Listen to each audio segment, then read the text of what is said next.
لو انت مش واخد بالك ان الموبايل ده موجود فاحب اقولك ان انت كده فايتك كتير، لان الموبايل ده فيه اكتر من ميزة بتميزه بتخليه هو الخيار المناسب ليك. واول ميزة هبدأ لك بيها بتكون سعر الموبايل ده، واللي سعره بيكون حوالي 15500 جنيه مصري. وخليني بقى اعد لك المميزات اللي بتخلي الموبايل ده هو الاختيار المناسب. اول حاجة حجم علبة الجهاز، واللي بتيجي بالحجم الكبير اللي كلنا بنحبه، واللي بتوضح وبتأكد انها موجود فيها اهم الاكسسوارات الاساسية زي الكفر الشيك ده واللي بيكون بنفس تصميم ظهر الجهاز، وزي راس الشاحن واللي بتكون بقوة 45 واط، وكابل الشحن اللي هتستخدمه لشحن الجهاز. وكمان عايز اضيف ان شاشة الجهاز بيكون موجود عليها سكرين بروتكتور من الجيلاتين، يعني وانت بتشتري الجهاز ده مش هتحتاج تجيب اي حاجة تانية معاه. الجهاز بيجي بشاشة من نوع اموليد بدقة فول اتش دي بلس بمعدل تحديث قوي جدا وهو 144 هرتز، وسطوع الشاشة بيوصل ل 1500 نتس، وده رقم ممتاز جدا تحت اشعة الشمس المباشرة. وكمان عايز اقولك ان الشاشة هنا الوانها ممتازة جدا وهتستمتع وانت بتتفرج على اي محتوى عليها، وكمان بتكون داعمة لعرض المحتوى ال HDR. ومن اهم الحاجات اللي بتميز الجهاز ده برضو هو الاداء، وده لان الجهاز بيكون مستخدم فيه معالج داينامستي 7300 التيميت، واللي بيخلي اداء الجهاز ده سلس جدا في التنقل ما بين التطبيقات واستخدام تطبيقات التواصل الاجتماعي. وكمان لو انت من المهتمين بالالعاب فهتقدر تلعب لعبة بابجي على 90 فريم، واللعبة بتكون شغالة بشكل سلس جدا ومستقر وما شفتش فيها اي تقطيعات.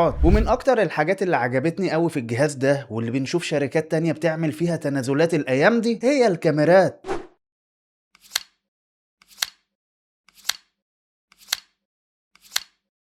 ولو انت حابب بقى تسألني عن البطارية بحب اقولك ان الجهاز هنا بيكون مستخدم فيه بطارية بسعة 5200 ملي امبير. انت ممكن تشوف الرقم بالنسبة للارقام اللي احنا بنسمعها الايام دي رقم صغير، بس احب اقولك ان اللي اهم من الرقم اللي احنا بنسمعه انه يكون فعلي. وبصراحة انا جربت اكتر من جهاز من تكنو في الفترة الاخيرة، وبصراحة البطارية بتديني اداء فعلي جدا. ومش عايز انسى برضو اقولك ان الجهاز ده بيكون فيه مجموعة عملاقة من مميزات الذكاء الاصطناعي، واللي هي تتقارن اصلا مع اللي موجودة في الاجهزة الرائدة من شركات تانية. وعايز اقولك ان انا عامل مراجعة كاملة للجهاز ده وجربت فيه كل حاجة، والمراجعة موجودة على قناة موبي كراي، تقدر تبقى تروح تشوفها، وده لان القناة دي بتكون مخصصة للفيديوهات القصيرة فقط.